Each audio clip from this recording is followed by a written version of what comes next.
I am ready! Serbisyong totoo ng GMA News. Patuloy po natin binabantayan ang low-pressure area sa labas ng Philippine Area of Responsibility. Huli itong namataan ng pag-asa sa layong 1,290 kilometers east-southeast ng Mindanao. Mababa po ang tsansa na maging ganap na bagyo ang nasabing LPA. Hindi na rin ito inaasahang papasok ng PAR. Gayunman nakakaapekto ang trough nito sa Mindanao.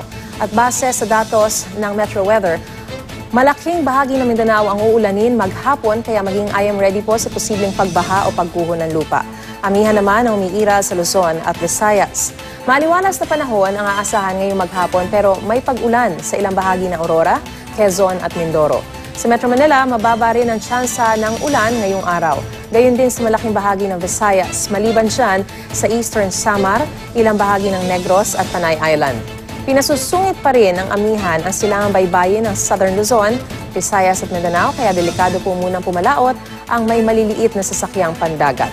Yan po ang latest mula sa GMA Weather. Magplano para sigurado, I am ready, serbisyong totoo ng GMA News. Para sa iba pang balita, bisitahin lang ang aming website at official social media accounts. Tutok lang dito sa GMA News TV para oras-oras alam mo. Ako po si Mariz Umali. Magandang umaga po.